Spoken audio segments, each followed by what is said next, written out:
What's up, guys? ArtistVersion1 here, and welcome back to another edition of the Three-Way Dance Wrestling Podcast, a podcast where nobody listens. Fuck, listen.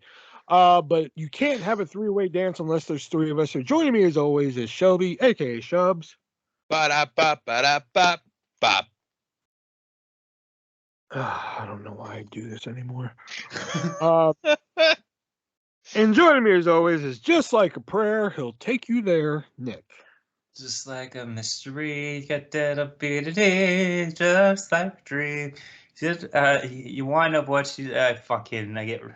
What's up, everybody? I like Madonna. We got it. You get the reference. We got it.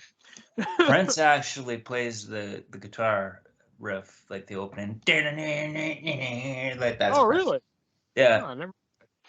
All right, we have a show for you here tonight. Of course, we're going to do all your favorites. It came from eBay, three-word dance. He said what? We have a Sportster list of the week here. We were going to bring back impromptu promo, but I didn't write down any impromptus.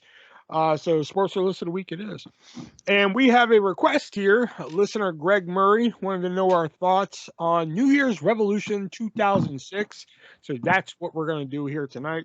But before we get to any of that, we got to talk about some news, and there's some big news here. So let's talk about some AEW news here. MJF, probably one of the biggest names in AEW, and you know he's a big name when he is the only thing Jim Cornette likes in AEW.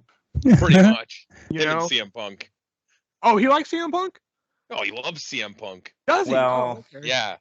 It's He starting hasn't to liked lose some some of the stuff steam. he's done lately, but that's just... It's like with Brian, it's losing steam with him. He's just like, oh, I don't know.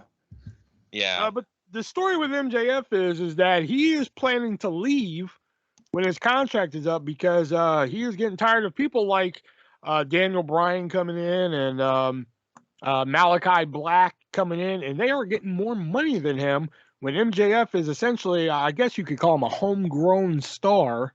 And he wants that fuck money, essentially. You know, not only is he like a homegrown star, though, he's one of their best stars right now, and the only one that, like, everything he does is great. Not everything, but most of what he does is great, and he's improved a lot in the last, how long has AEW been a thing now? Like, almost 3 years? Yeah. Like, he has gotten a lot better, and if he's on the same contract that he was given when he first got there, Tony Khan's got to be really thinking about, like, giving him more fucking money. Because, I was about to say, I think he's like worth the fuck money. Guys like Pac are making, like, more money than him, and Pac's never there. Or Pac or whatever, you know? Yeah. Yeah, I think he's actually worth the fuck money. Oh, yeah, big time. I would say so, especially you've lost Cody, you know he's best friends with Cody. Yeah. Like, Tony Khan, I don't think is as good a businessman as what people like to let on he is. He seems like he's kind of a piece of shit. He's just dumb. He's a total, like, fantasy booker. He's ditzy with an afro. If any of us had that company, we'd probably make the same mistakes. No, Goldust would have been champion before now, so, like, fuck. Goldust? Well, if we make Goldust champion, we'd probably be sued because he's owned by WWE. Hey, Dustin Rhodes.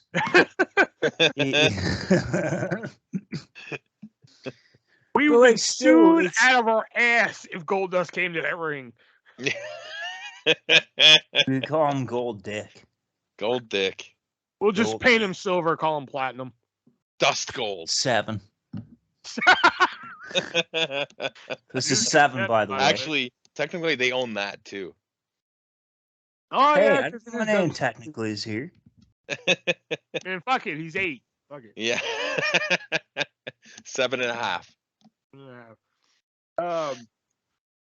That'd be some good merchandise though. 7.5. Hey, speaking of merchandise, Alexa Bliss, as we mentioned, returned last week, and we were kind of confused as to why she kind of seemed like she was still the goddess, but carrying around Lily. Well, it looks like we have our answer. It turns out she is still carrying around Lily because of the merchandise potential of her. Oh, come on. Gross. Yeah. They do sell replica Lilies on WWE Shop. I believe she's on a t-shirt. Yeah, probably. It just seems a little bit far-fetched to me. She doesn't have that gimmick anymore. Why is she still carrying around this stupid doll? Just makes her look like a child. Well, at least they're not doing the supernatural shit with her anymore. Okay, yeah, but still. So they went from having her, do supernatural shit to now she's like Nikki Ash, the superhero. She's just a child. They need to start calling her Nikki Ass. Yeah. I don't know if that would fly. Especially in the She PG definitely era. wouldn't. Yeah. A-S-S, Nikki A-S-S. A-S-S. That just sounds like a car crash waiting to happen. Hey, speaking of car crash. Oh my. Oh, like I've said many times on this podcast before, birds fly, we breathe air. Sonny gets arrested. And Sonny was yet again arrested a couple weeks ago. We've kind of been skipping over this story because it's been developing. But Sonny, oh yeah, and that's another thing. Birds fly, we breathe air, fish swim, and Sonny drinks. Yeah, certainly does. Yeah, she had a couple soda pops one night, and she was driving home and apparently got into a car accident where one of the people in another car were sadly killed. So she was put in jail. A parked car. Oh, it was a parked car. Yeah, okay. the guy I was like unaware at a of the parked stoplight. car. He was like an 80-year-old man at a stoplight. She fucking piled into the back of him. Okay, I was unaware that it was a parked car. Yeah. But she was actually put in jail. No, she actually walked free, then put in jail, released on bail, and put back in jail because of all this.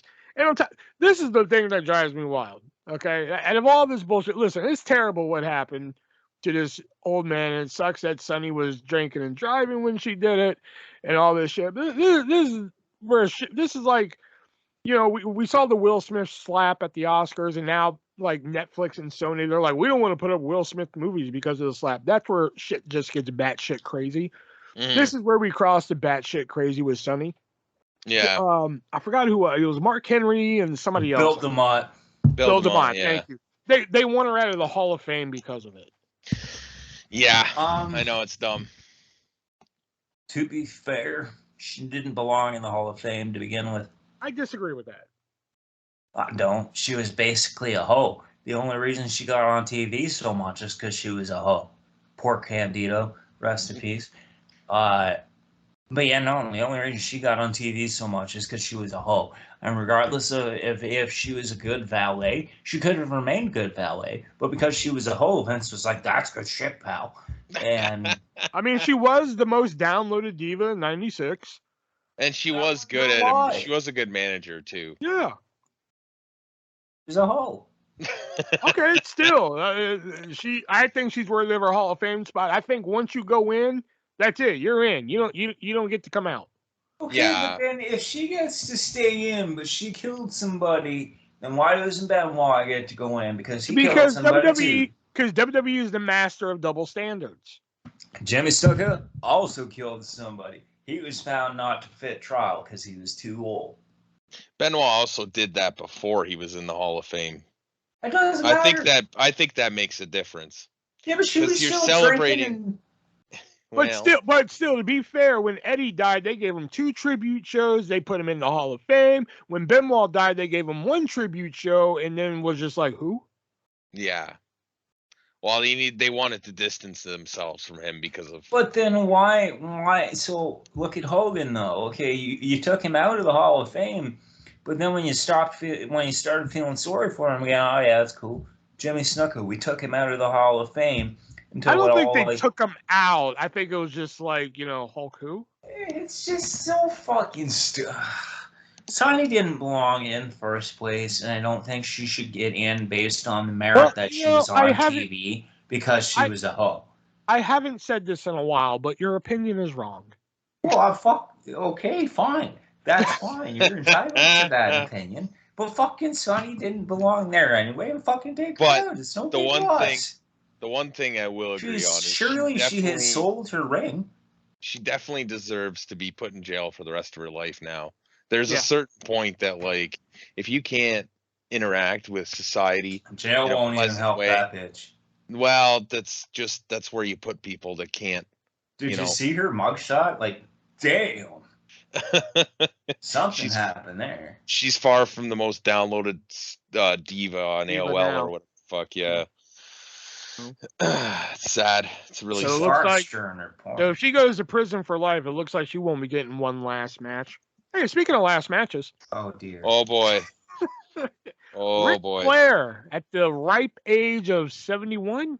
73. 73, thank you. Woo! 73 is going to come out of quote-unquote retirement for one last match. I forgot when, though. Somebody rocking with you on that? Yeah, I know his partners are supposed to be FTR, I believe. Versus Ricky Steamboat and the Rock and Roll Express, and it's just depressing. Ricky Steamboat? Yep. Really? That I didn't hear. Yeah. I heard the Rock and Roll Express. Ricky Steamboat and the Rock and Roll Express versus Ric Flair and FTR. What is it going to be? A colonoscopy bag on a pole match or something? Well, I mean, it didn't have to be a defibrillator on a pole match. Ricky Morton is still like wrestling, so is Robert Gibson, but still, yeah, both the Rock and Roll Express. I think just like last year, it's being right before the pandemic, they won the NWA Tag Team titles again. I think they retired the team. I don't think Robert Gibson's wrestling anymore. Ricky, fucking Christ, I can't get it right tonight. Ricky Morton is, though, and his son is like wrestling, and I think that's the only reason he's still around. I don't want to see the geriatric carnival, and like if it's on pay-per-view, it's exclusive to Fight. And I'm like, are you kidding me? Who the fuck? Like, what? See, this doesn't say I Ricky don't want to Steamboat. see old Jiggle Tits Flair and fucking Jiggle Tits. This says Flair and FTR against the Rock and Roll Express and a partner. It doesn't say Ricky Steamboat. It's Ricky Steamboat. And it's just depressing. I don't know if there's a specific... I think it'd be better if instead of Ricky... Look, I get the Ricky Steamboat connection. Make it Richie Steamboat. No, I think it'd be better if it was Jay Lethal. Well, yeah, but I mean, still, the whole idea of this... It's supposed to happen around Starrcast. For Jim Crockett Promotions to be promoting it is depressing, and the only kind how of... is Jim Crockett promoting That's what I want to understand, is because Vince owns Jim Crockett. Yeah. So, like, what the fuck? How the fuck did Conrad buy the rights to it? And then Not to mention, I don't know what Crockett's are still alive. Is hosting the roast of Ric Flair, and that's going to be the best part of that whole thing. Yeah. Yeah. You know, Jerry Lawler... Which, who knows if they will. Jerry Lawler's around the same age. I think maybe he's late 60s. I don't know 100%. But he's been wrestling like a couple matches a year, at least for the past 10 years. You know what I mean? And before that, he was probably doing a lot more. So he's at least been kind of doing matches and is like still in the ring. Ric Flair has been out of the ring for like 10 years. And not to mention, he's probably died that many times in the past 10 years. He's nearly died a lot. He's nearly died a lot. I just... Hey, Shelby. Yeah. I don't think Nick's happy about this. It's just so fucking stupid. It's just so stupid. Apparently, Sasha Banks has unfollowed her husband on Twitter. That's always good. I think Nick's going to walk out of the podcast. Hey, speaking of walking out, the big news coming out of yesterday, during Monday Night Raw, apparently there was supposed to be a six-pack challenge main event featuring Doudrop, Nikki Ass, Sasha Banks, Naomi, Becky Lynch, and Asuka. But apparently, backstage, Naomi and Sasha Banks had some words with Vince McMahon, some agents, some writers. And long story short to this, they put the tag team titles on John Laurinaitis' desk and said, you know what? See you later. And they left because they did not like the direction, not just of that night. They didn't like the overall direction of things in the coming months. They basically said they were, I think what it came down to, they were basically going to be devaluing the tag titles over the next month. Well, they said it was even from the get-go. Like when they first got thrown together, they didn't really want it, but they made it work.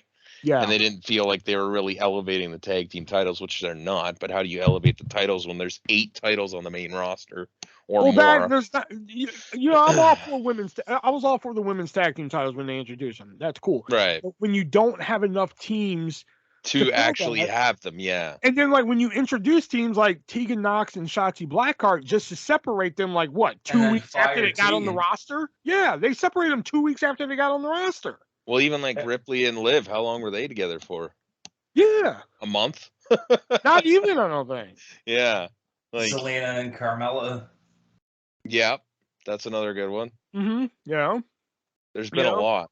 Yeah, there's been a lot. I mean, I'm all for women's tag team titles, Right. But when you don't have the division to do it, why the fuck are you even bothering? Exactly. It's like the NXT women's tag team title. That fucking title's a joke to me. Yeah. That's a first title, like at this point. So they also said that it was supposed to be Sasha Banks versus Ronda Rousey and fucking Naomi versus Bianca Belair at Hell in a Cell. Which, to be honest with you, I definitely don't want to see Bianca Belair and Naomi. That wouldn't be good. I don't think that would be that great. I don't think it would be either. Naomi doesn't have an inner to carry a match. I think it'd be good exposure for Naomi, considering that it's been a while since she's been in that spot. But yeah, from a fan aspect, like, no, I don't want to see Belair and Naomi. No, and like, I don't want to see Banks and Ronda either. Aren't they all? Aren't they all baby faces? Yeah. So they were going to turn them heel randomly. They were. I don't know. And then they're like, oh, Then the report also said that they were going to wait till Money in the Bank to defend the tag team titles, which they were not happy about. Which I can kind of see WWE's point of view on that, but also I can also see like the crybaby stance on that, where like they couldn't wait 1 month to just be like, oh, okay, if we wait a month, we can defend our titles and elevate this some more and such like that. Yeah. But I also can't help but think, I mean, I love Sasha Banks, don't get me wrong, she's talented, but how many times does she get to have a hissy fit like this and walk out before she's fired? Yeah, this is like her third one. Like, you can't, obviously she can't handle the spotlight, so then why do you keep her under a deal? And that's unfortunate to say, but I feel like where this is headed, I would not be surprised if Sasha was released, Naomi was kept off TV for a bit, and suddenly Naomi was part of the bloodline. No, I think I read a report recently. I think it was her husband, Jimmy. Who's her husband, Jimmy or Jay? Whichever one. Yeah, okay. One of them said that they don't see her joining anytime soon. Thank God. I would not be interested in that. But then, so are you going to fire Naomi? Are you going to bring back Tyrus and make her a Funkadactyl again? Like, there's none of what you can do with her. Yeah, you can. Funkadactyl. The Dactyl! The Dactyl! The fucking Dactyl. God, managed by Booker T. It's the Dactyl, Michael. It's the Dactyl. Actually, what's Ernest the Cat doing now? Man, bring him back, and he can be her manager. Yeah, there you go. He can be from Planet Funk. Yeah, there's a lot of stuff to digest. More than we have even touched on in this story. So if you want to read more about this, feel free to dig into it. But that's pretty much it keeps developing. Yeah, and it keeps developing. There's more and more of it. Apparently, at one point they were going to change the six-pack challenge to something else, and Sasha and Naomi were going to have a tag match to start their Up and Nikki Ass. Yeah, but then they're like, nope, we're going six-pack again. And there was like rumors that fucking they didn't feel safe working with Doudrop and Nikki Ass, which is kind of surprising. Yeah. That's what I heard too, but I was just like, why would that even be a thing? I just read that that's not true. Yeah. Yeah, there's so many layers to this story, and it's only 24 hours old. But I still stand behind how many times do you get to throw a hissy fit backstage before your boss just says, you know what, fuck you. And if this was 3 years ago, I would have been like, oh well, she sells merch. She's big, she's big with the fans and shit like that. But considering now that we live in a time where like they have released big stars like the Fiend, Braun Strowman, other big names and shit, and I could see them doing it. Yeah. And is she really, especially because she's been working in the tag division lately, is she really that big of a star now? Well, when She's you barely think about used. it too, you've still got Bailey on the shelf. Yeah. Lacey Evans isn't really doing much right now, other than they just randomly turned her heel after making her sympathetic babyface. Well, they're still playing the sympathetic babyface card. You could still move Dana Brooke out of the 24/7 division. Yeah, they're not going to do that because that would be cool. I mean, you know, I don't buy into like the Twitter Sasha shit either. isn't as non-expendable now as what she was. I don't like buy into the Twitter shit either, but it was interesting because I read that she like unfriended Bailey and Becky, and I don't know if it was Bailey, Becky, and Sasha. Well, Vince is like one thing, she right? unfollowed any WWE related account, from what I hear. Yeah, damn. It's so weird, including her husband. Huh? Yeah. So it's like maybe she just freaked out, but then again, it's a situation where if you're approaching 30 years old, which she is, you don't, like, I mean, at what point do you think, okay, I have a job to do and this is what I'm contracted to do. I don't get to perform like an 8-year-old backstage because I don't get my way. Like, that's not how it works. Like, I mean, nobody has full creative control in that company unless your name is fucking... It'd be kind of different if they were like, hey, we want you to put on a tutu and go out there and do like a dance for everybody too, right? Like, if she walked out because of that, it'd be like, okay. She, like, I mean, I just don't get, like, but again, at what point, if you're in, like, I mean, it'd be John Laurinaitis that has to do the firing. If you're in his shoes and you've heard about all this shit, and not to mention they come in and drop the belts off or whatever happened. If I'm John Laurinaitis, I think, you know what? I have her in a tag team right now. We're not really pushing her. Fuck it. We'll let her go. Listen here, Sasha. Listen here, Sasha. You came in here and you dropped off the belt, so I'm going to give you two options. One, you can either drop that title off and you leave, or two, you can shake that little ass on me. So take your pick.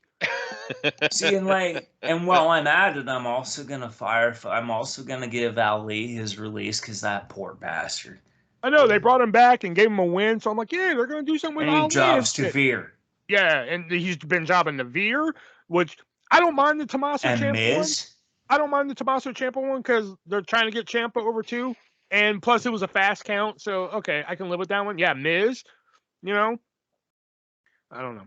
Like, I mean, fuck, if you had plans for him, great, but if those plans meaning you're jobbing him, fuck him. Just release him. Yeah. You see that and I'm gonna release LA Knight and Mace and fucking Mansoor while I'm at it too, because those poor bastards. Did you see MJF said he wants to work with Miz? I almost can guarantee you that MJF is going to leave AEW. I'm starting to wonder. If Tony doesn't watch it, like I said, if Tony doesn't figure his shit out, MJF's going to leave. I think Tony Khan's going to give him that fuck money. What if he refuses, though? No, he's not. What if MJF's just like, nope, too late, buddy. See you later. Yeah. No, suck it, asshole. All right, but then the ultimate twist. All right, Maxwell, you win. Here's Vince being like, I don't want you, pal. Tony Khan's like, all right, Maxwell, you win. Here's your $2 million contract. He's like, I don't want it. Yeah. I'm just gonna go to WWE. See ya. And then he's like, all right, Vince, I'm here. He's like, I don't want you. Vince is like, you're gonna be Scotty Goldman. You know what? For how Bruce much? Bruce is in the background. We already had a Scotty Goldman. For how much MJF's over, they might actually let him keep his name, especially if he's a Cody guy. They might actually call him Mackenzie or something like that. Watch. Mackenzie Jackson. Mackenzie Jackson Franklin. It'll be something stupid. They'll change it. They fucked up EC3. Like, I don't have faith. They let Samoa Joe keep his name.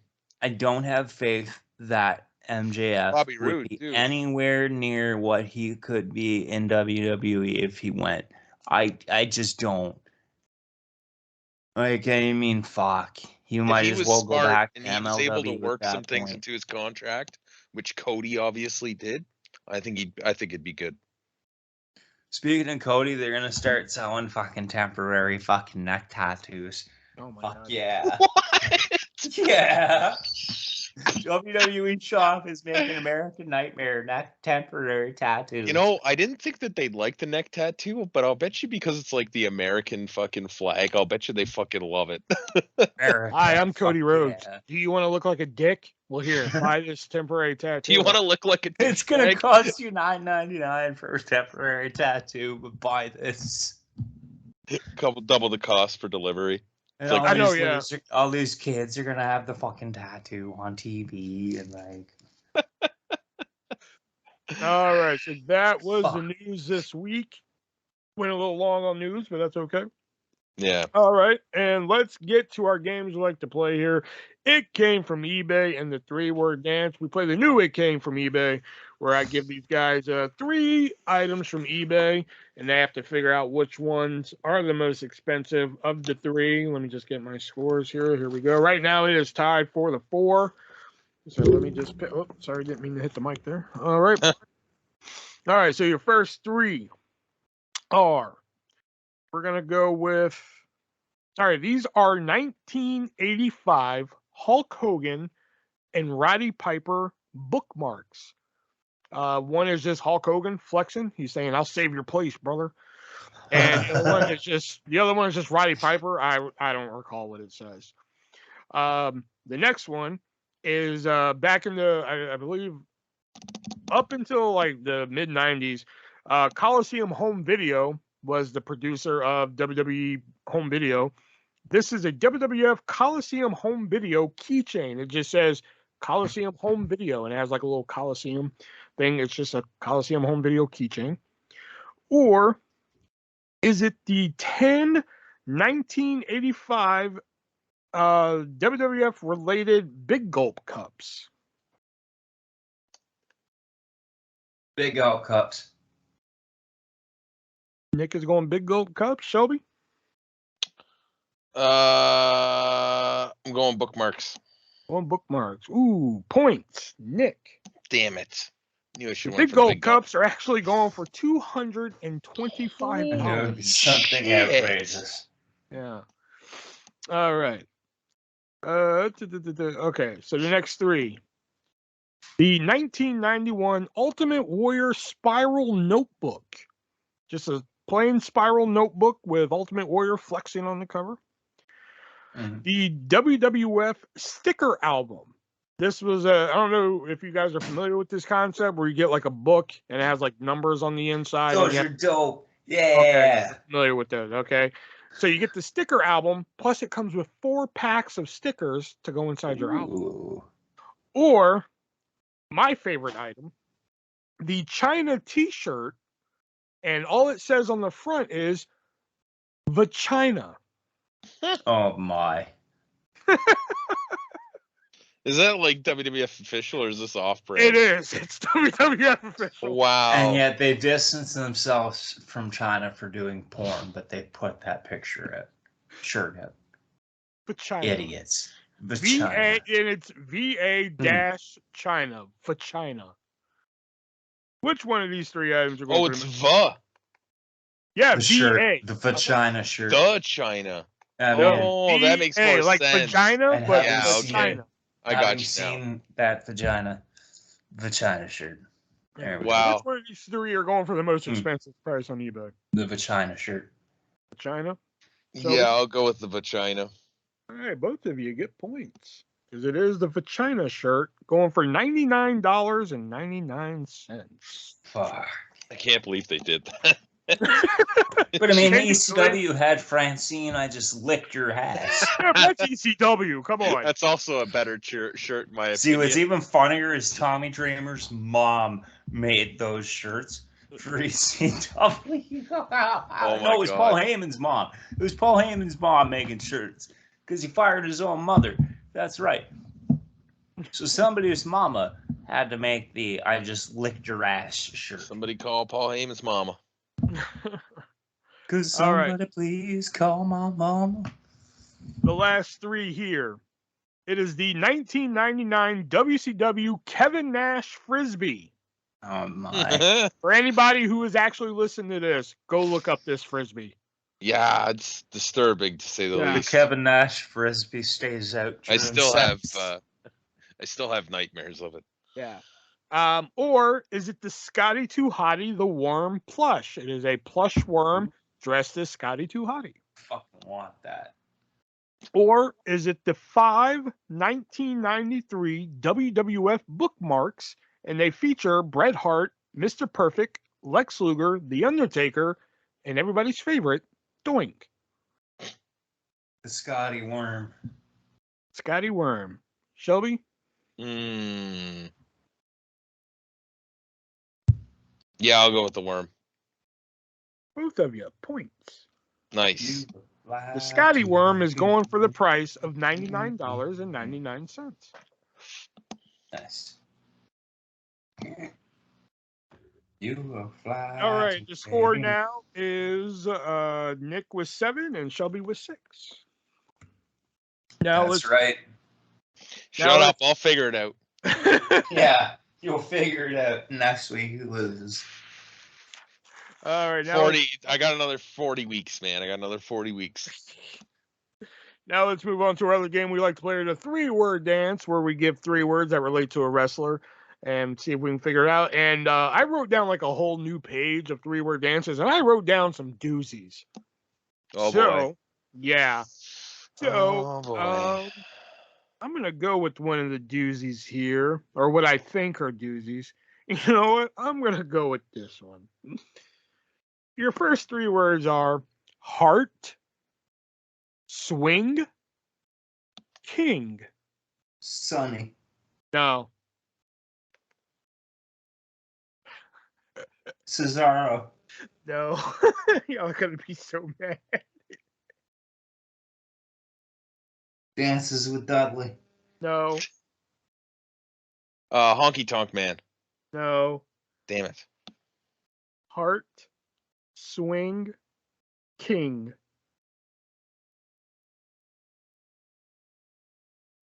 Greg Valentine? No. Ric Flair. No. Alexa Bliss. No. Jerry Lawler. No. Hint. Your hint being higher, Vince. Triple H. Triple H. Yeah. Heart because of his heart issues, swing because of that fucking joke last week, and king, the king of kings. I wrote that down. I was just like, this is going to be good. Higher, Vince, higher. Oh. All right. The next 3 words are team, dry, whisper. Jeff Hardy. Jeff Hardy is correct. Dry, in case you didn't know, he did a promo with John Morrison where he was doing a painting, and John Morrison and Melina came up and they're like, "What the hell are you doing?" It's like, "Oh, I'm watching paint dry because it's more interesting to listen to you two talk." It's very obscure, but I liked it. I actually remember that. Yeah. All right, so first 3 words. Down, Ace, Nation.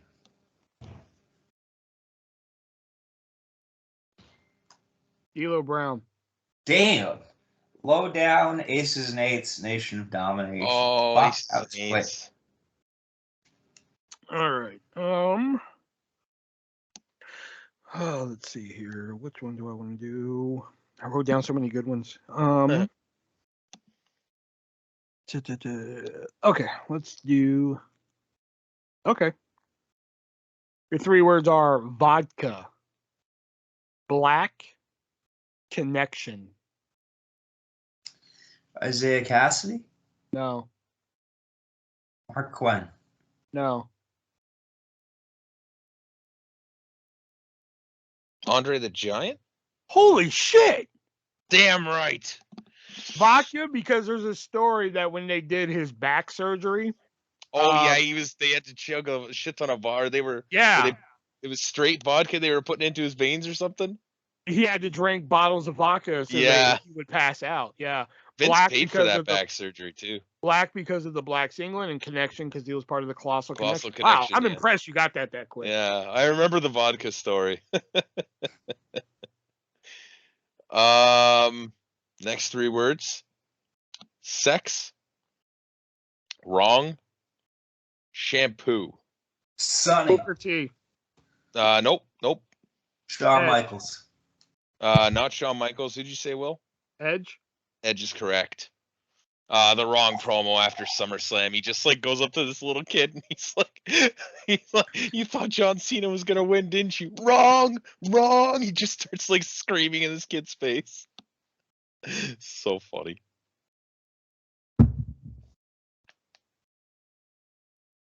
Nick. Okay, so next 3 words. Coat. Pass. Gentleman. You said coat as in COAT? Yeah. 8 in English. No. Oh,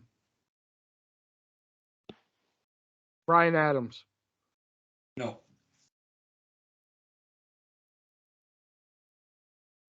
Gentleman. Jack Gallagher? Nope.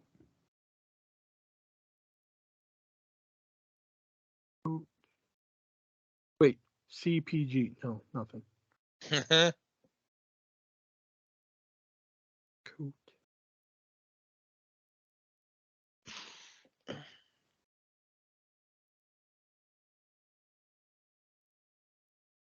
CM Punk? Nope.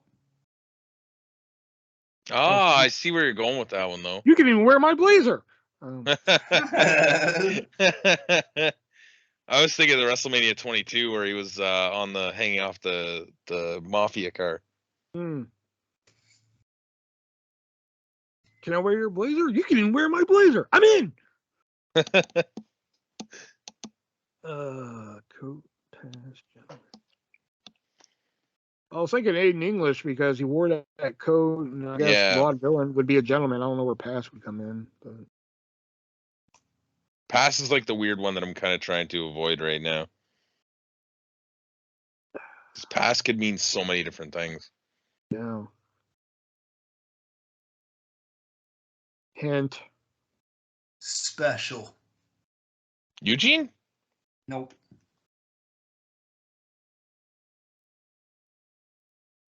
Brian Kendrick?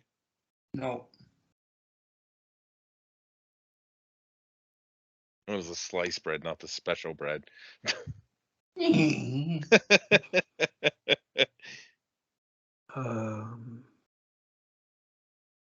Coat, pass, gentleman, and special.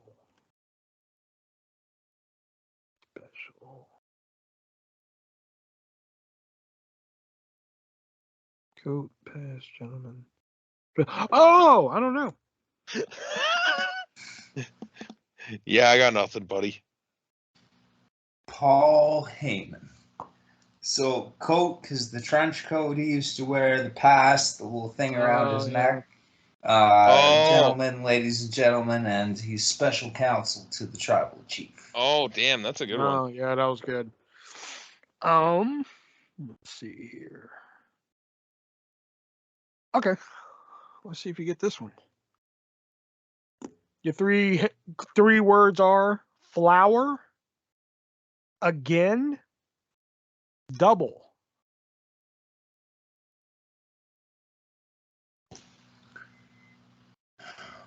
Flower, again, double.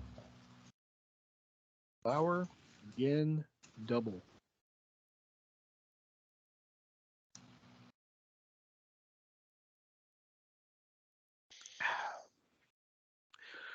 This one, I'll admit, when I wrote it down, I kind of passed. Jeff Jarrett. Nope. Where the fuck do you get Jeff Jarrett from that? Double J. No. Speaking of Double J, spend my day working hard on the go. Okay, sorry. Flower. Double. Again.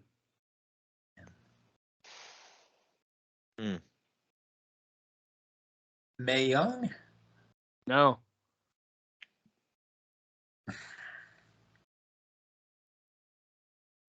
Where do you get Mae Young? Hint. Your hint being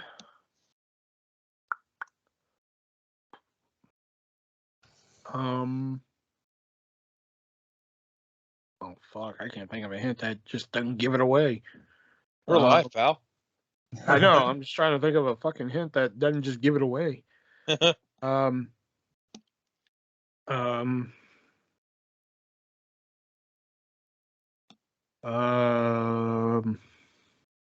Lumberjack. You got to really think about that one. William Regal. No.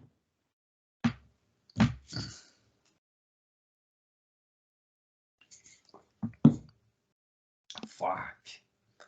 No.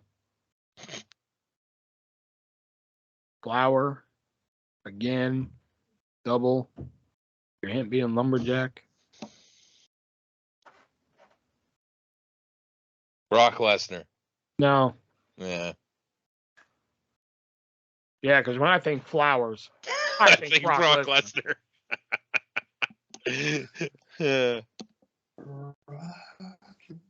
Fuck. Buddy, I got fucking nothing.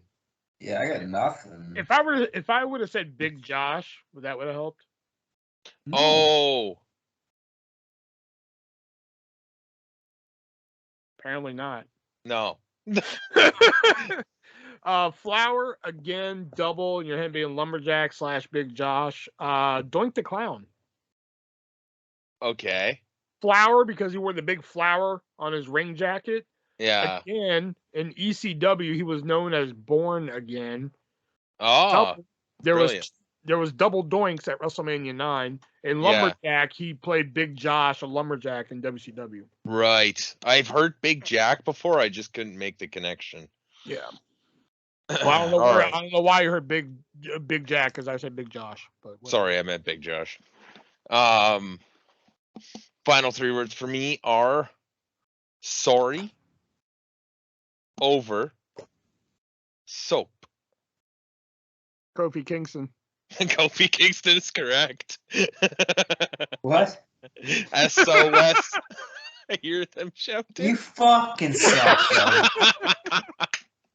I didn't expect you to get it quite as quickly, but I wrote it down and I just looked at the letters and I was like, none of this makes sense, so it has to be SOS. Yeah. My final 3 words are standard business. Mama. Shelton Benjamin. There you go. Gold Son of a standard, bitch. her business, and Shelton's mama. All right, I got a bonus That one was here. an easy one. Your bonus one is modern, Texas, 18. Bradshaw. No. You said that with such confidence. I kind of feel bad it's not Bradshaw.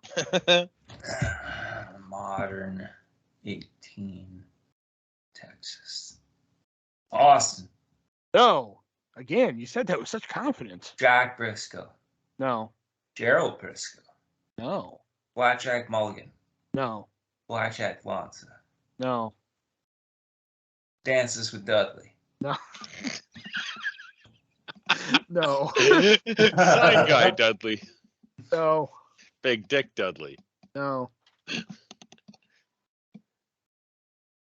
I like how we don't even guess Spike, Bubba, and Devon anymore. We just guess the other ones. Just try and think of all the other ones. Modern, Texas, and 18.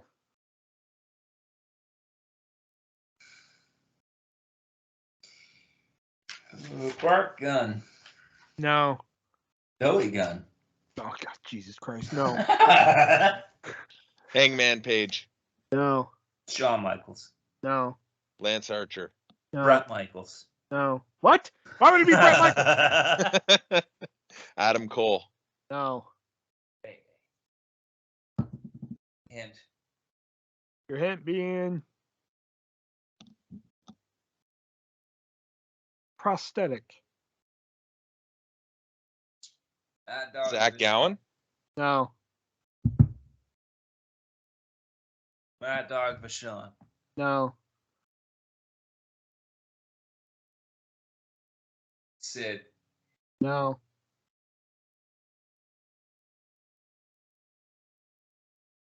Wow, I can't believe y'all haven't gotten this.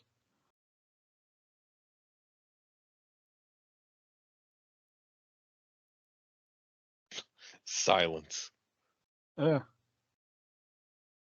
Modern, Texas, 18, and prosthetic. I got nothing.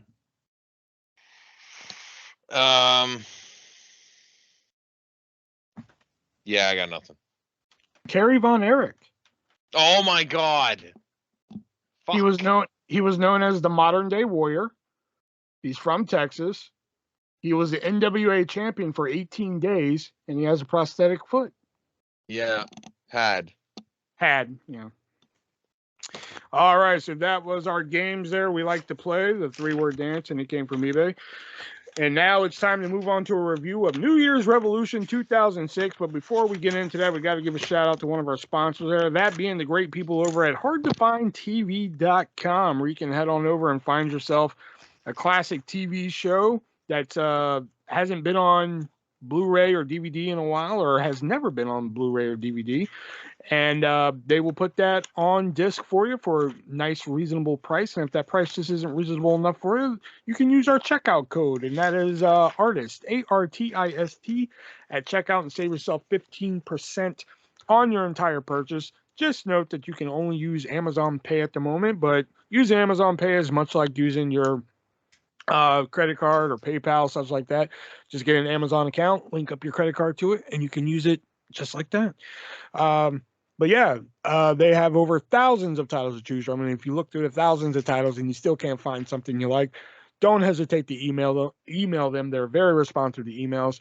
They can look up whatever it is you're looking for. More than likely, they can find it. They have found some obscure titles for me because not only are they a sponsor, I'm also a customer. So head on over to hardtofindtv.com, find that classic or obscure TV show today, put it on DVD or Blu-ray for you, and hey, if you're hard of hearing or just need subtitles on your disc, they'll do that for you too. So head on over to hardtofindtv.com, use the checkout code ARTIST at checkout and save yourself 15% on your purchase. All this and more at hardtofindtv.com. I heard it's a lot of fun to pay with that Amazon Pay too. Yeah, it is. Yeah, blow me. Blow me. All right, so let's talk about the viewer request. Greg Murray wants to know what we thought of New Year's Revolution 2006. So let's get right into it. The first match of the evening, they like to start these pay-per-views off hot. They got to get the crowd going. So we're going to start off with Edge taking on Ric Flair. Hell yeah. Ric Flair, the Intercontinental Champion at the time. Yeah, which is like something that he didn't need, but it was kind of cool to say that he had it. The first thing I wrote down was like, man, Joey Styles on commentary was great. Yeah. Like there was a moment where they showed Lita on camera, and like Coach was just like, okay, you need to be quiet when Lita was on screen, and Joey Styles was just like, what the hell you want me to do? You want me to start drooling right now? Like, what? I thought that was great. Good, yeah. I thought that was great. It was a nice chop off the apron, like Edge like jumped off the apron and Ric Flair just chopped him. And like, wow, Ric Flair actually hit that move off the top rope. Yeah, for once. Yeah, that was nice to see. Great thumb to the eyes. I love that he hits Flair or hits fucking Edge with the thumb to the eye. Then Lita comes over, he thumbs her in the eye too and shit like that. Yeah. Great spot with Lita, with the figure 4 and shit. I still thought the match kind of drug on up until like all the like chaos happened. So for that, I have to give it 2 stars. I love the jump start at the beginning of the match. It was great. They made it to the ring before they did the jump start, so it still kind of made sense. I don't have a whole lot more else. I was just kind of enjoying this match. I don't remember though. Why was JR not on commentary? Like I know Joey Styles took over, but He's why been was that again? fired. They fired him. Was he fired at this point? Yeah, legitimate. Yeah. Okay. But anyways, they were really shoving that Money in the Bank briefcase in her face, eh? I wonder why. Not a bad match, nothing special. I thought the finish made sense with what was going on later in the night with Edge just smashing Flair over the head with that briefcase, just putting it more and more in your face. Flair always looked good bloody too, which helped Edge even more. I gave it a 3 out of 5. Decent starter. I swear, I did like a 10-second skip after like the DQ, and like I swear to God, I don't know what I did. I think I I reached for something, and I hear crack the fucking briefcase, and I look back at the screen, and he's bleeding. I'm like, what the fuck? What happened so quick? Well, I think he got cracked a couple times before that too. It's like, goddamn, a stiff breeze will make him bleed, man. Hey, man, a briefcase. If somebody hit somebody with a briefcase and had a dent in it or something, there was like a sharp edge to it, that would cut you pretty fucking quick. Solid 2. I just, Yeah. Then they go backstage, and I wrote down, I miss Todd Grisham. Oh my God, what a promo this was by Kurt, though. I hope the U.S. loses the war in Iraq. That was incredible. And then he said he wanted to make Jesus tap. I fucking love this promo. I honestly want to give this promo a 5 out of 5. Kurt was being fucking incredible. And he started talking about black people at one point too.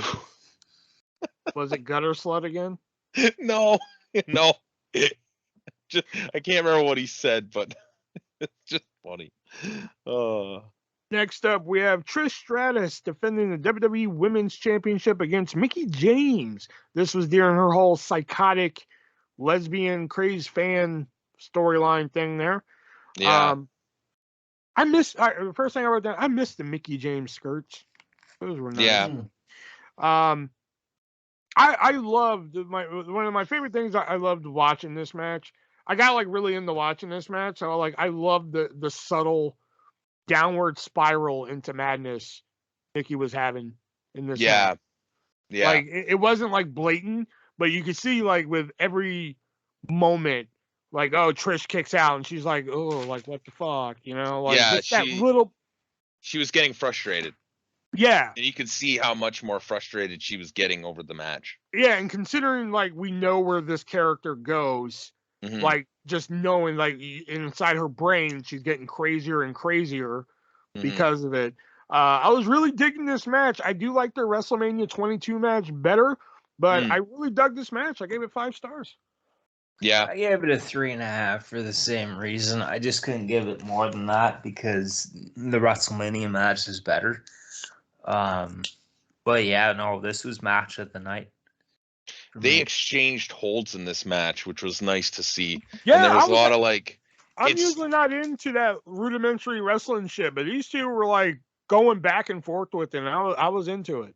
If you do it right, it's great because they started out as having a wrestling match, and then at some point the frustration really kicked in, and it turned into a fight, and that's when I think it's at its best.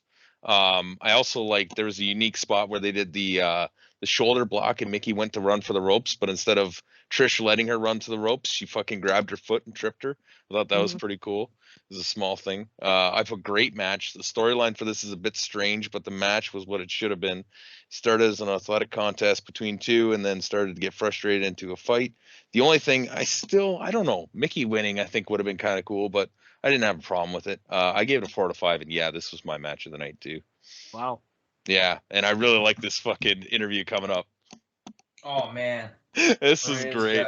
Dumbass Maria has good blowjob lips. She's also just like really funny. Like I like when she was doing the interview, she's interviewing herself, and when she went to be herself, she did the weird like little fucking jump to the other side thing. And then Gregory Helms coming in and saying that Jerry Lawler's not gonna be able to call the match later on because he's gonna put him in the hospital. That was fucking great too. Speaking of which, Jerry Lawler versus Gregory Helms is next, and the first thing I wrote was, why is this match happening? Yeah, that's where I was at. Why? There was a nice hip toss by Lawler it was a nice hip toss by Lawler that Helms landed on his feet. I thought that was unique. That was pretty cool. Lawler doing the hurricane pose made me chuckle. Like he threw Helms off the ropes and then he did the hurricane pose. I fucking laughed. Yeah. That's Lawler being Lawler. Yeah. Like that Helms saw the boot coming. What? Oh yeah, when he jumped off the top rope. Usually when somebody jumps off the top rope and they shove the foot up and everything, usually they take the boot and it's like comical. I like that Helms actually saw it coming and grabbed the foot. Nice missile drop kick by Helms. I thought the finish was decent, but I still just didn't understand why this fucking match was happening. Apparently, from what I got from the commentary, it was because Lawler was making a bunch of hurricane jokes on commentary, and Helms didn't like it. Makes sense. Yeah, 2 stars. Yeah, I'm about the same there. 2 stars. Like, I mean, I just didn't know why the match was happening. And, like, it wasn't that the match was bad, but Helms should have also won, given the circumstances at the time. Yeah. But yeah, 2 stars on that one. The only other note I had for this match was I like the drop kick off the second rope. More guys should be coming off the second rope rather than the top rope. It's you don't see it a whole lot anymore. But I didn't think the match was that bad. Yes, Lawler probably should have Helms probably should have went over, but I didn't mind Lawler going over. And there's honestly few people that Lawler can't have a good match with. I gave it a 3 out of 5. Wow. Oh, we got to talk about the next backstage segment. Viscera and Shelton Benjamin's mom. I skipped through this one. Oh, come on. I'm all the one you skipped through. I know. I didn't. I saw where it was going, and I was like, I'm just not interested. Shelton Benjamin's mom is backstage looking at catering, and then she bends over, and then you hear the world's largest love machine. Viscera. I think that's when I started to skip through it. He comes back there, and he's like, yeah, look at you, mama, looking good. The other thing was, like, I like the skits in this for the most part, but at this point, there was like 3 or 4 skits between every fucking match, and it was like, all right, this is supposed to be a wrestling event, not a skit show. Oh god, that one this one cracked me. I mean, then like Viscera was just like, oh, now I'm gonna get something to eat, and he grabs like one of the prepackaged lunch, and Shelton Benjamin's mom comes back and grabs it and says, "Give me that," and leaves. Oh shit! All right, and the next match here, Triple H. The out-of-shape version of Triple H here, taking on Big Show. And oh, dear Christ. This match sucked. Yeah. I wrote, this is dragging. I'm not caring at all. Big Show with a super kick? And you know, after Triple H hit Big Show with a sledgehammer, I wrote, was the pedigree needed? Yeah, right. Know, this match went on way too long, 1 star. Yeah, 1.5 for the exact same reason.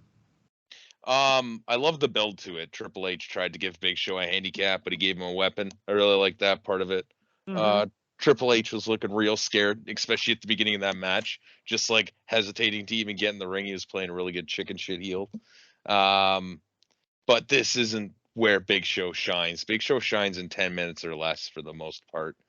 And anything longer, he starts to get gassed and slowed down, and it's not very fun to watch. I gave it a 2 out of 5. Okay. All right. Next up, to follow up on the Shelton Benjamin or Viscera and Shelton Benjamin's mom angle, Shelton Benjamin versus Viscera. Apparently, Shelton Benjamin on a losing streak lately. So we have Shelton Benjamin versus Viscera, and I gotta say, I miss the Love Machine. I don't. Yeah. Yeah. You know, here's the thing, right? The only note I had for this match, you know, when people used to tell me wrestling was gay, I'm sure they saw stuff like Viscera doing that fucking humping move to finish off his opponents. Oh, and I made a mistake earlier. It wasn't Gregory Helms doing the hip toss landing on his feet. It was Shelton. This did the hip toss to Shelton, and he landed on his feet. Nice spine buster by Vis. Shelton Benjamin with some nice running knees. I thought that was cool. Nice top rope clothesline from Shelton. Thea Vidal, who played Shelton Benjamin's mama, she really committed to that role. She did, 100%. yeah. Like it or hate it, she committed to that fucking shit. She made it work. 100%. I just wrote down in big capital letters, Visagra. Fucking loved it. Shelton Benjamin with that dragon whip kick. I love that. I always thought that should have been his finisher, not the T-bone. Yeah. Overall, though, the match was a little clunky. Having somebody as athletic as Shelton Benjamin going up against a big man like this, kind of a mismatch. So I had to give it 2.5. I gave it a 2. I fell asleep during this match. Oh, A very long weekend, and this was the last match I watched on fucking Sunday night. I could not get into it. The storyline was just weird, nonsensical. I gave it a 1 out of 5. Oh, Yeah. come on. No, I couldn't. And maybe I just need to go back and rewatch it when I'm not falling asleep. But yeah, I fell asleep. All right, and the next match is the Bra and Panties Gauntlet match. Maria comes out using Alicia Fox's music. I know y'all Weird. probably didn't notice that, but I sure as fuck did.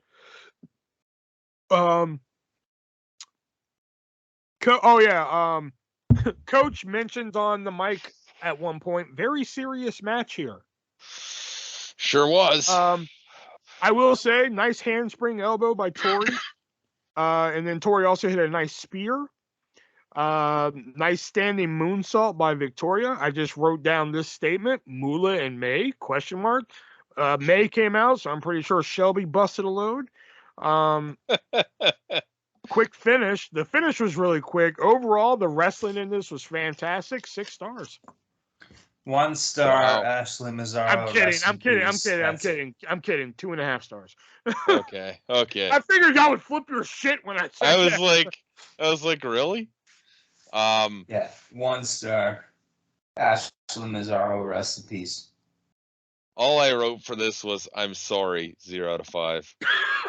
I fucking, you know what? I didn't even watch it. And like, here's the reason. It's the same thing with when we watched, when we watched, well, I'm sorry to who was it that asked us to watch this? Oh, Greg Murray. Yeah, basically, I'm sorry, Greg, but like, it's the same thing when we were watching the Invasion pay-per-view. I'm not 14 anymore. A bra and panties match just doesn't do it for me. This I'm wasn't a not bra and interested. panties match. This was a bra and panties gauntlet. Same That's the fucking same thing. But plus, this had your girl in it. It had May. Yeah, that's true. I didn't know it had May because I didn't give it a chance. So. Ew. Yeah, Moolah and May come out, and then May does a little strip and everything. Might have to go back and rewatch it now. There you go. Gross. Oh, fuck. All right, and then the main event, it is the Elimination Chamber. Masters music, Chris Masters, who was in this match, his music was actually pretty epic. Yeah. His first round music and second round not so much. Yeah. Sick flip over the top rope by Carlito. Rope break in the chamber, question mark? There was a fucking rope break in there. Yeah, I mean, it's not supposed to be no Something's disqualification, though. That's But the thing. When Regular you're wrestling rules surrounded still by 2 apply. miles of chain. Yeah, that's just surrounding the ring, though. I didn't have a problem with the rope break. I Classic did. wrestling. I had a huge problem fucking with it. Classic wrestling rules still apply. Nice suplex onto the steel. Nice power slam by Masters. Masters hit a great fucking. Masters looked dope in this match. Yeah, I think I wrote. Yeah, I wrote later on. Masters should have been a player. I think he pissed off especially a after lot of watching this people. match. I Yeah, think I he am pissed a little- off a lot I of am a people little- because when he started, he was only 23, right? And there's a lot of stuff like until you hit 25, like you can't rent cars or like anything, right? So Yeah. they kind of got him on the roster a little too early, I think. And I'm a little biased towards Masters because I have interviewed him. So, Mm. Angle with nice. He had like 3 nice reversals in the ankle lock. Fucking Angle came in hot. Yeah. He was fucking ready. Oh yeah, all those like reversals into the German ankle lock. suplexes and Yeah, shit. those are sweet. Fuck. I thought the whole story into the finish was clever, like Masters and Carlito working together. Yeah. And then that finish where like Carlito turns on Masters and then John Cena is able to sneak in and win it. Yeah, that was a great way to end the match. I thought the beginning of it was a little slow for an Elimination Chamber. I kind of wanted to see more chamber usage, I guess would be the best way for it. You know, I understand you have two quote unquote wrestlers like Cena and Michaels in there, but you know, it's an Elimination Chamber. I want to see brutality, you know, not rope breaks, you know. So overall I give it a 3.5. I give it a 3. There's a lot that I liked, but a lot that I didn't. That's the best way I can put it. Angle had a good showing. Carlito had a really good showing. Same with Masters. Yeah, Masters had a great showing in this. How he didn't become a main event player later on, I'll never Steroids. understand. Well, yeah. You know, I gotta say though, when it comes to chamber matches, this chamber match feels much bigger than most of the chamber matches they have today. It's not like, hey, you know, it's September, it's time to do the Elimination Chamber pay-per-view where we have 3 Elimination Chamber matches. This was like on its own, by itself, and there hadn't been one. I don't know if it was a year or 6 months or how long. A year, because the last one had been New Year's Revolution 05. Oh, right, because that was the one Benoit was in with Michaels as a special ref and shit. Yeah. So, I mean, it feels bigger, and the video package they did for it's not that bullshit, like, happy Pitbull music that they use now. It's like an old, like, heavy metal, rock and roll kind of fucking hit to it that makes it feel more, like, realistic and shit. When they were talking about Masters' birthday, I was thinking this is around the time that the TNA calls came in to bite this. Because one of the Bite This calls was during a Chris Masters interview where he was talking about this match. So that would have been like the week before. It was I enjoyed it. I liked the way that they did the finish with Carlito and Masters, like kind of foiling each other, Angle coming in and being like a fucking lunatic, just suplexing everybody. I think at this point, this was probably one of the times where he was the most unhealthy, but like the most fucking intense. You know, which made him great. It was a little hit and miss, but I loved the finish. Slow at times, but still good. 3 out of 5. But that's not the end of the night. Vince McMahon comes out and says that Edge will be cashing in his Money in the Bank contract, the first ever Money in the Bank contract cash in against John Cena. And we have another match, which is Edge versus John Cena for the WWE championship. Nothing really noteworthy to take care of. There was a nice false finish. Edge hits a spear and Cena kicks out. I will say for the historical significance of it and the false finish, I did give this, a minute and 45-second match. I did give it 4 stars. I give it 2.5 because of the use of the stipulation. Probably to date the best use of the Money in the Bank stipulation. Next to Seth Rollins, but still, I like, still it was think this perfect. was better. Yeah, you waited until he had won the Elimination Chamber, and then, oh, you know what? Time for me to cash in. And not to mention, like, Edge kept building up. I'm cashing in at WrestleMania. I'm cashing in at WrestleMania, and then early on in the pay-per-view, like, Edge and Lita are going back for an interview for .com. And Edge is like, no, I've got something else to focus on. You deal with this. They were really building to this the whole night, especially with Smash and Flair with it so many times. They really wanted to drive that he was Money in the Bank. I still rank this higher than the Seth Rollins one. The Seth Rollins one made a great WrestleMania moment, but this one felt bigger and more heelish, taking advantage of a champion that had just been in. Just went through hell. Like, it was just so greasy. Like, you just barely retained, and now you're like, oh, you know what? I'm gonna take that from you. Thanks. Yeah. I gave it a 3 out of 5. Oh. All right. And overall, on a scale of 1 to 10, what do we give New Year's Revolution 2006? 6. I gave it a 7. I give it 5.5. Because I really like the first women's match, I should say. I'm always down for a good Elimination Chamber match. This was not my favorite, but it's no excuse me. this is not my favorite Elimination Chamber match, but it's nowhere near the worst, aka Shayna Baszler winning. That is the worst piece of fucking shit I've ever had to sit through, was that Shayna Baszler Elimination Chamber match.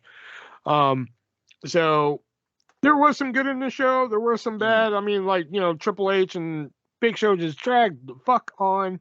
I think Edge and Flair dragged on a little bit. The ending, kind of spiced up a little bit, but like Edge and Ric Flair to me was kind of like first time sex. You don't know what you're doing at first, and then once you get into your groove, it's like, oh, I busted my nut. You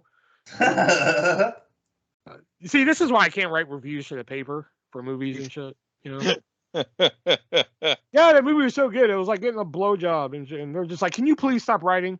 Stop." So yeah, I was gonna go right in the middle at 5, but I'm gonna up it a half a point to 5.5. See, all you have to do is change blowjob to sandwich. You'd be great for the Dog River Howler. It was kind of like a girl giving me a sandwich. Perfect. And then that girl like stops blowing the sandwich. Okay, hold on now. They're like, If wait, it's a hot sandwich, maybe. But like... Okay. All right, so that was our review of New Year's Revolution 2006. Greg, if you hear this, hopefully you enjoyed our thoughts on that, because you've come into the live chat a couple times wondering my thoughts on it. I kept confusing it with 05, which, funny story, I started watching the 05 show, and thankfully there was something I wanted to look at. Where I was like, hey, I wonder if that was true. And if I didn't think that, then I probably would have reviewed the 05 show, So let's get into our fact of the week. Dick, what's your fact of the week? I think I know what it is. So the fact of the week this week, with their mixed tag match at the 2022 Royal Rumble, Beth Phoenix and Maurice have become the first 2 women to wrestle each other in 3 different decades. Wow. I thought your fact of the week was going to be did you read about how they decided the elimination order for this pay-per-view? I think I did, but they were trying to figure out, they knew who was going to win. They knew Cena was winning. So they were trying to figure out the elimination order for this match. You know how they decided it? No. Paper, rock, scissors. What? Yeah. Kurt Angle did like some interview, and they did like paper, rock, scissors to see what the elimination order was going to be, and Kurt Angle lost first, so that's why he was the first one gone. I was kind of surprised at how quick it was too when he got eliminated. I was like, wow, Angle's just like in and out. Yeah. So, Angle was whooping ass and then gone. Yeah. Yep. All right, now let's get into our Sportster list of the week here.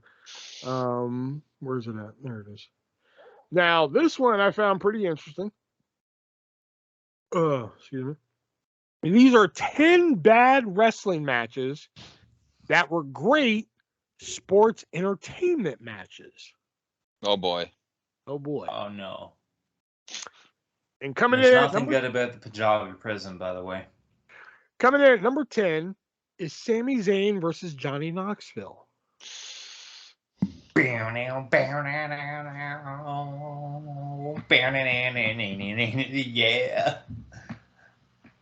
I disagree. This was a 6-star match.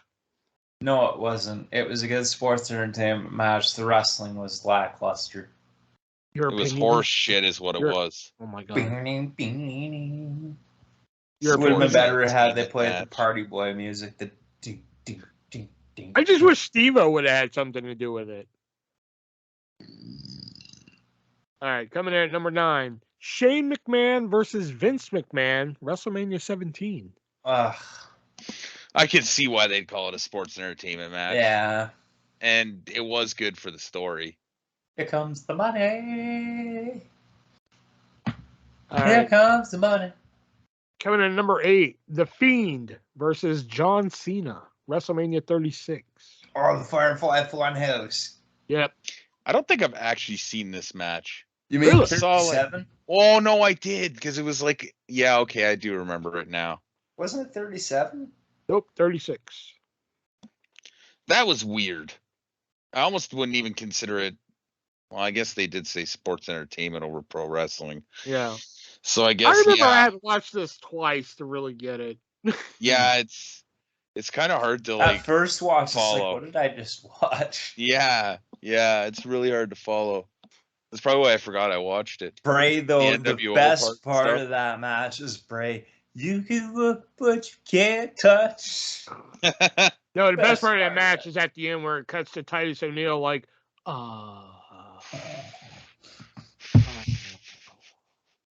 Was I that was the first pandemic WrestleMania, right? yeah. Yeah. The one from the coming Performance Center. in at number 7, The Undertaker versus Aj Styles, WrestleMania 36. Okay, the Boneyard match was amazing. Yeah, I'd agree with that. Your They did opinion it is well. wrong. You didn't like it? No, I mean, I don't know. I guess I really don't know the fucking line between wrestling and sports entertainment then, because I think this is a great match. I mean, there was no actual wrestling in it though. There was just I like guys saw- fighting in a graveyard. I saw punches. I saw kicks. That's not really wrestling though. Punches and kicks aren't really allowed in wrestling technically. Good man walking. You got it now. You're gonna make a They weren't big like- mistake. They weren't like exchanging holds, and they weren't like fucking doing drop down hip toss, kind of shit. They were having a weird kind of fight. It was different. It was good, but it was different. It's like the I don't know if you saw the Briscoes match they had again, Jay versus fucking the other Briscoe, Mark. The same thing. All right, coming up next, The Undertaker versus Mankind, In Your House 11, Buried Alive. Yeah, I'd say the same thing with this match too. I'd agree with that. I don't even remember this match. Isn't that the first Buried Alive match? I think so, yeah. Yeah.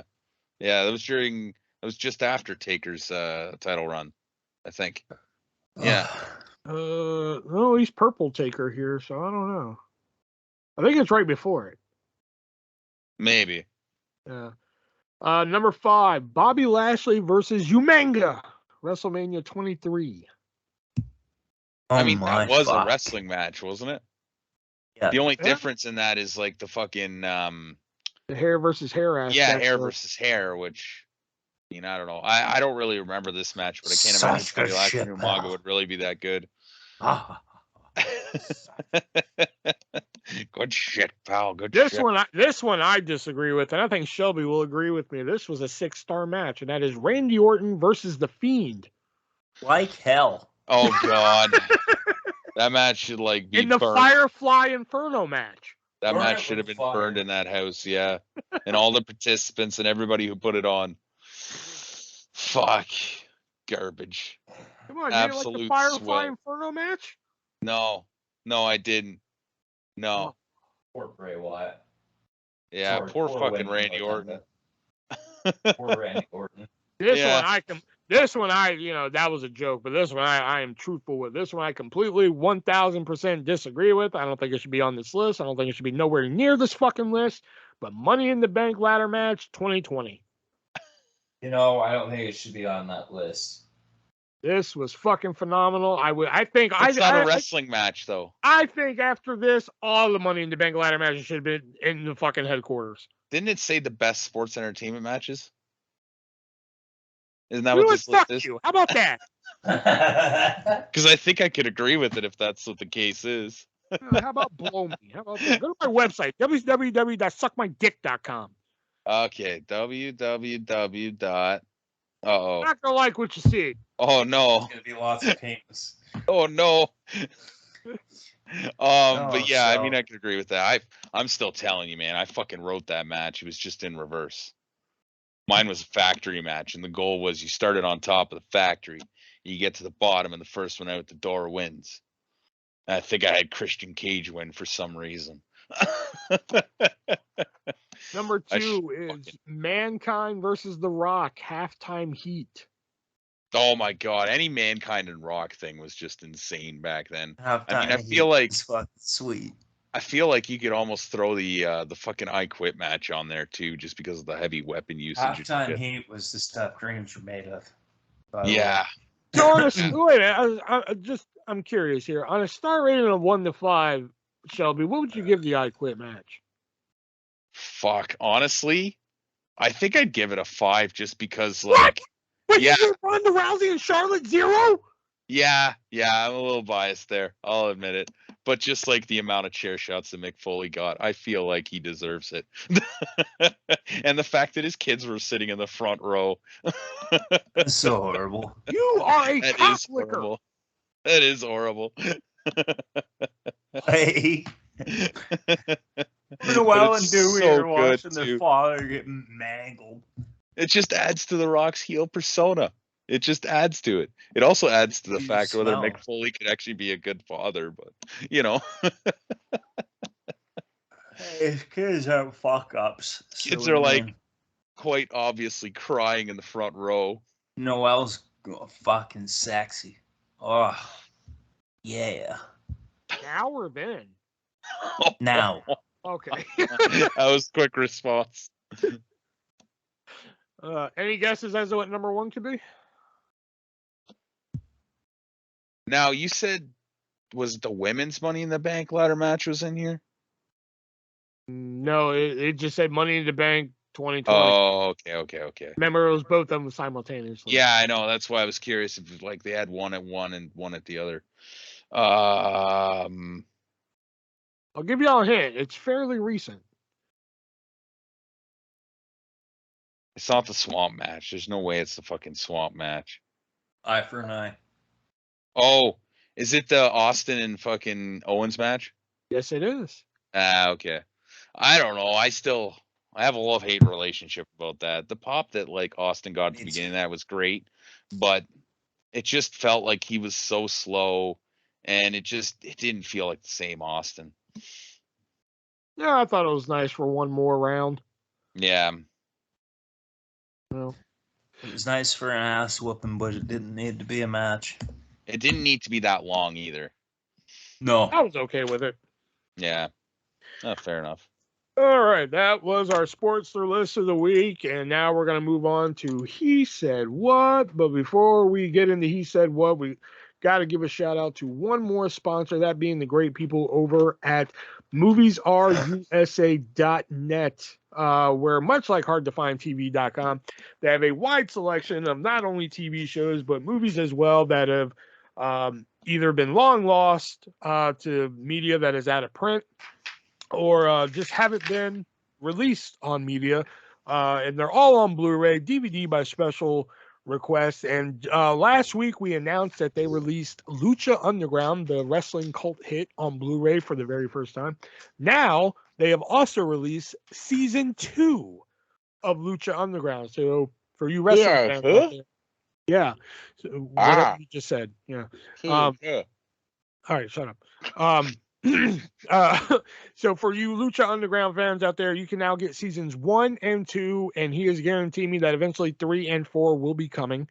And you can head on over there, and if you don't want to pay the $40 for that set, which, I mean, that's a great deal in and on itself, considering that the actual Lucha Underground website, when it was up, was selling the DVD sets for $90. Yeah, use the checkout code 3-way, the word, not the number, and save yourself 50% on your entire purchase. So you'll get the whole season for $20, $5 shipping. Spend over $50. Would you stop? Spend over $50, get free shipping, and much like HardToFindTV.com, if you can't find what you're looking for through the 2,000 titles they have to choose from, email him. He's more than happy to look it up, see if he can find it for you. I mean, that's how we got Lucha Underground. You know, I was like, hey, can you get Lucha Underground? He's like, yeah, I'll look. And boom, now we have Lucha Underground. You can get Netflix shows, you can get Netflix originals, you can get so many good stuff. So much good stuff. I can't even mention it all here. Let me find some. You can get Spice World. You can get Yes Day. You can get The Flight Attendant, the HBO Max original. You can get Queen Pens, the Paramount Plus original. Chucky season 1. So much more. Just head on over to moviesrusa.net. Use the checkout code 3-way and save yourself 50% on your entire purchase.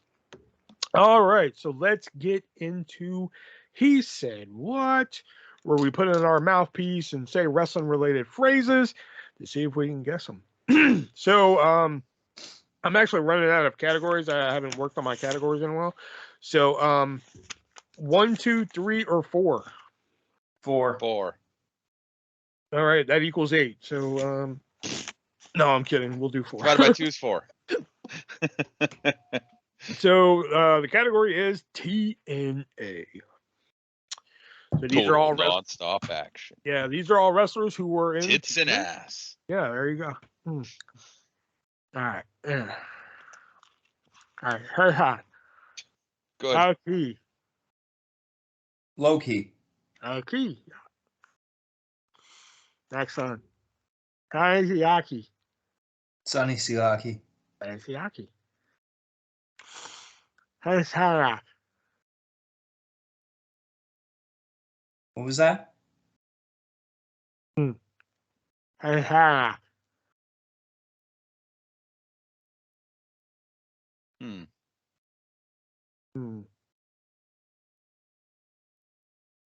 Hasara. Yeah, I got nothing. He's like,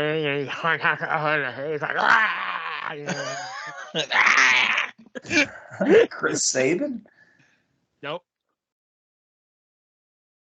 I got nothing. Crazy Steve. What? No. Not crazy. I keep hearing Chris Novak. Chris Harris? Oh. I got nothing. No. Ken Shamrock. Oh my God. All right, next one. Ed Harris. Chris Harris. Yeah. Braden Walker. All right, last one. Harris. Austin Aries. Austin Aries. Yeah, Austin Aries. All right. Wow, that was an easy one. It's probably the easiest category I've done with y'all. No shit. All right, I'll go next. All right. Do you want A or B? A. Hey. All right, so it's stables. It can span the wrestling industry. So, like, regardless of the company, it doesn't matter. My show. Orville Brown. It's not It's not a stable. They didn't even have stables back then. Aces and eights. Aces and eights. There you go. Higher. Ohio versus everyone. No. That's higher. Keep hearing Ohio. Ohio. High. Cool man with a hide. No.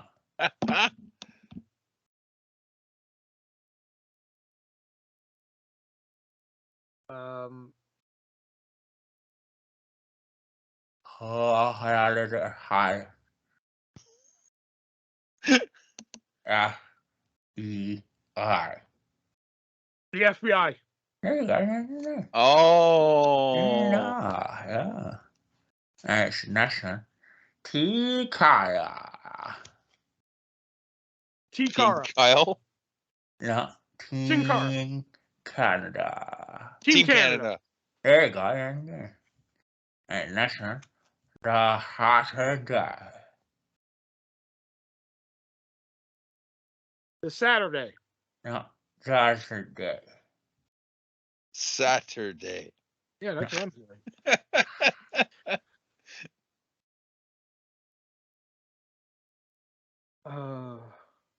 Say it again. The Saturday. The Judgment Day. There you go. There we go. What was it? The Judgment Day.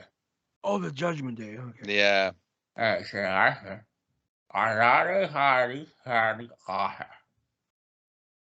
Hungry Hippos. Andrade, Hardy, aha. Oh, Andrade Hardy offices. Andrade Hardy family.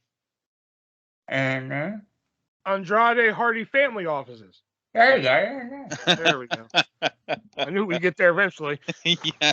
Andrade Hardy family office. There you go. Yeah. All right. 1 or 2 2. 1. nicknames. Just disregard what I say, fucker. All right. I didn't say what number it was. Oh, okay. Ha ha. Eh? Ha ha. Beg pardon? Ha ha. Yes. Ha ha.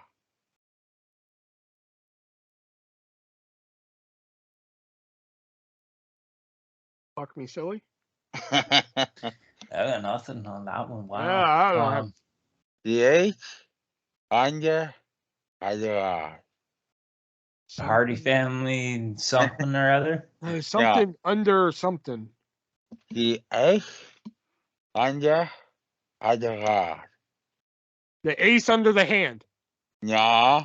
Aces and eights. Yeah. Yes. Under. The ace under fire. Yeah. Ace. Ace under fire. Ace. Ace. The eighth wonder of the world. Eighth wonder of the world. There you go. The All-American. The All-American American. Jack Swagger.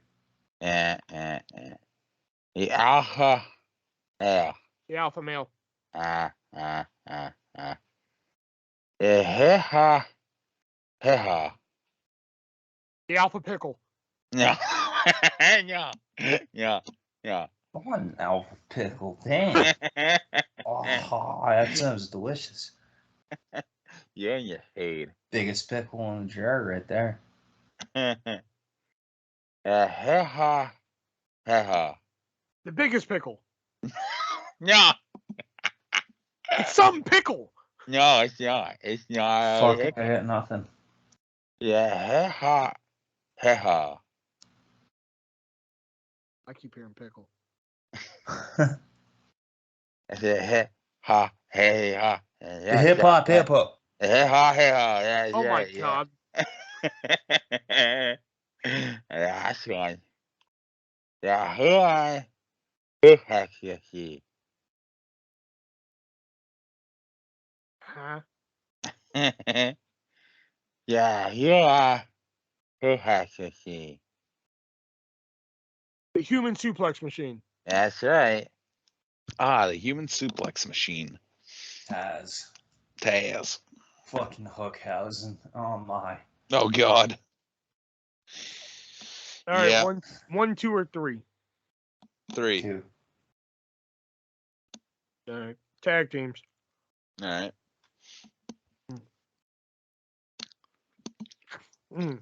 Acolytes. The Acolytes. Yeah. Acolytes. Highlighted. High Voltage. Oh, I like that. Yeah.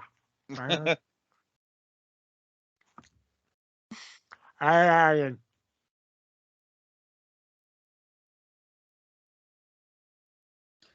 Oh, fuck. No. No,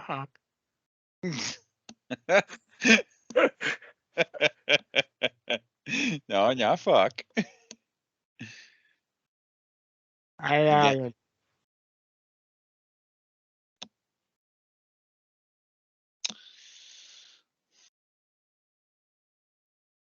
Got nothing. Fuck. Again. Highlighted. Private Party. No. He said that it's just confidence. I feel like. God, I got nothing. Hey, Hawkin. Top Flight. No. Hey, Hawkin. Highlighted. The Decay. No.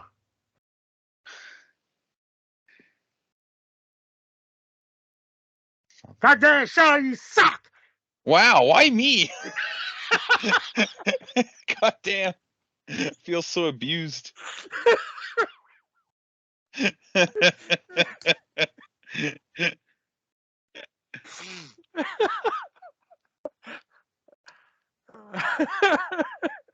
Lucha House Party. Technically, I guess they're a stable, but hey, Kyle can.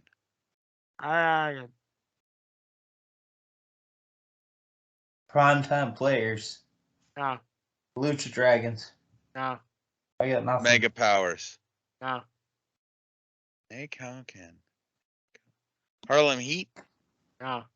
Kai and Tai. No. I got nothing.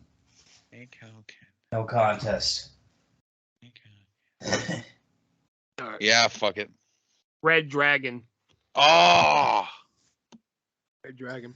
All right. All right. Best friends. Yeah, good, son. And I.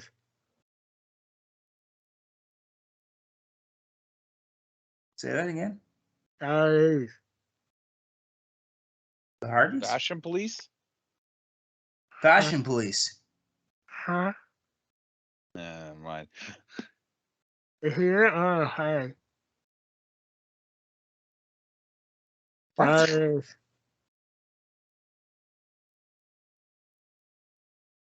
Dynamic dudes?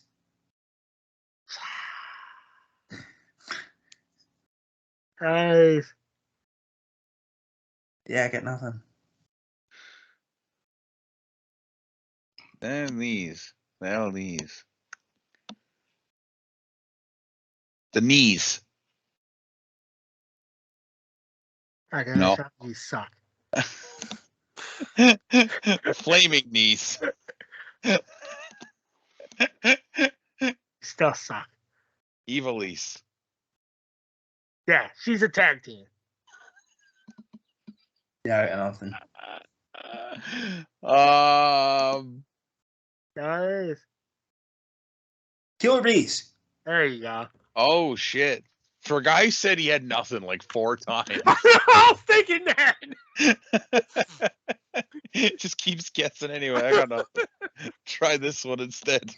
All right, so my last category is managers.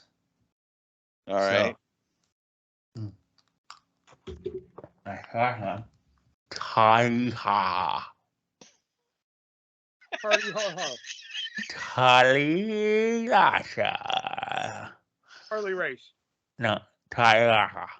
Taya Valkyrie? No. Talisha. Tully Blanchard. There you go. All I heard at That's first fine. was Tali. That's it. Mr. Fuji. Mr. Fuji. There you go. Harahai. Higher Hawaii. No, Harahai. Killer Kowalski. No, Dances with Dudley. no, Harahai. Quadra de Hawaii. Here's the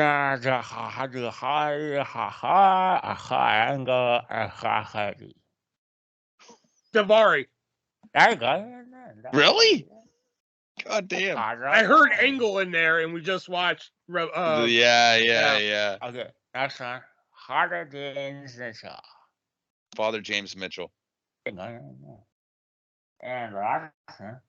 Rakata. What? Zehata.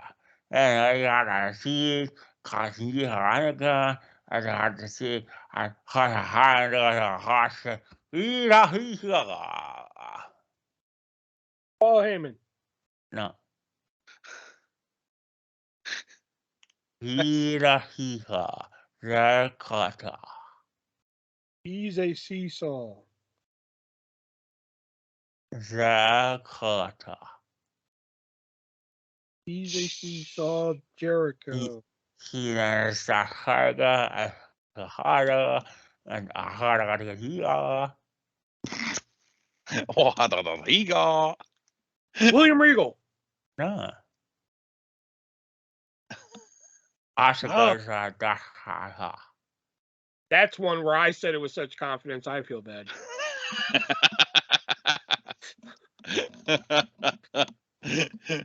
Yeah, Carter.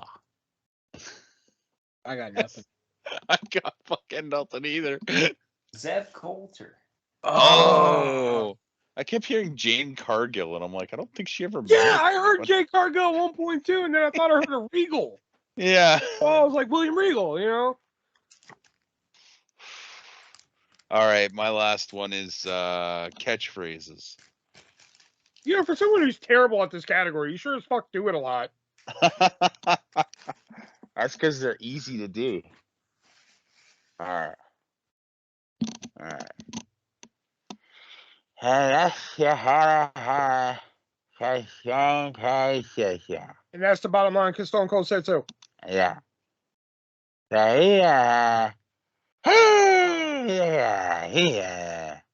Ow! Have mercy.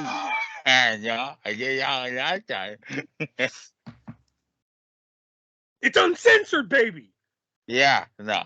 Oh. Got your house out.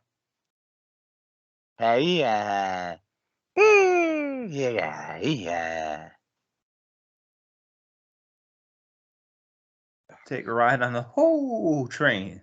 Yeah. Hey,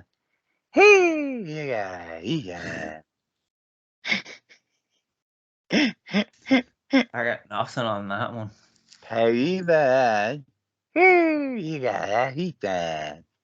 Viva la raza!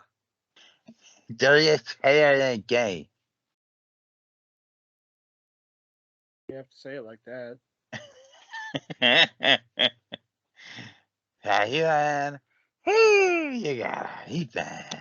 To be the man, you got to beat the man. Yeah. Yes, the woo. He doesn't always do the woo, so.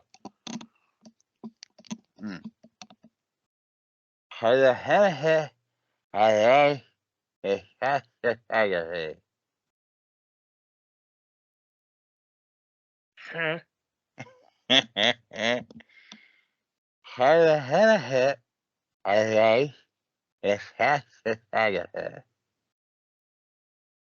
Something about a tiger.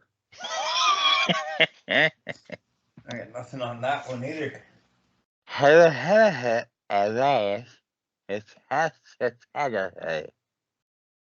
Something about photography. Yes. For the benefit of those with flash photography. Correct. Yeah, that's it. Damn it.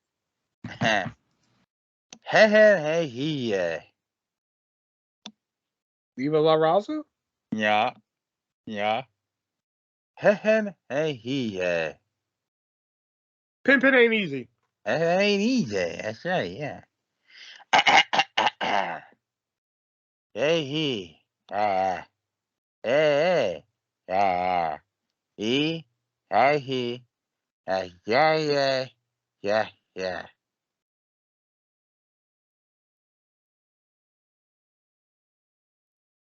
Huh? It's a long one. Yeah, J-E. Yeah. E. Yahi. J-A. Yeah.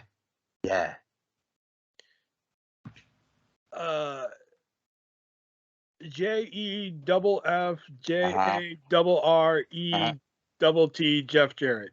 Yeah, that's all day, Doctor. Yeah, that's it. You got it. Jesus Christ. I know, it's a long one.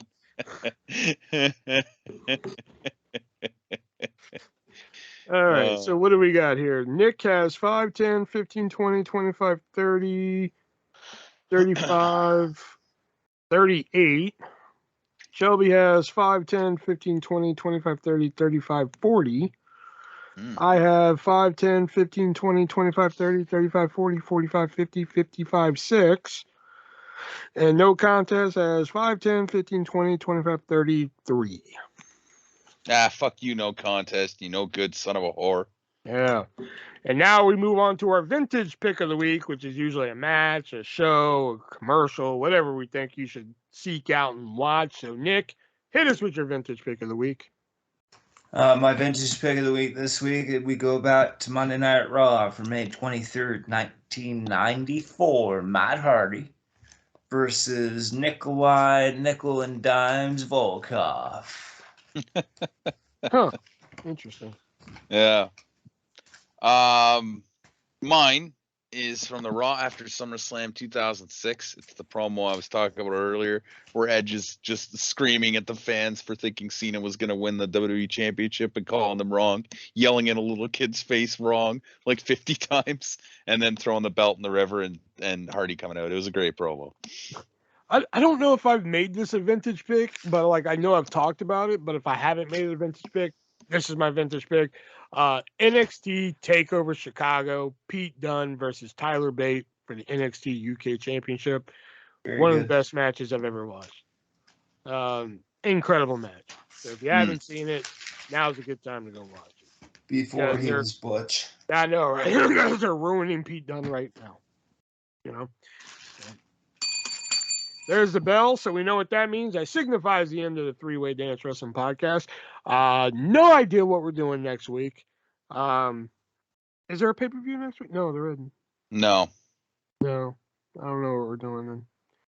You know what? Maybe we'll review. I don't know if I have time to review a movie, though. No, because I have a doctor's appointment on Monday. No, we'll figure something out. I don't know.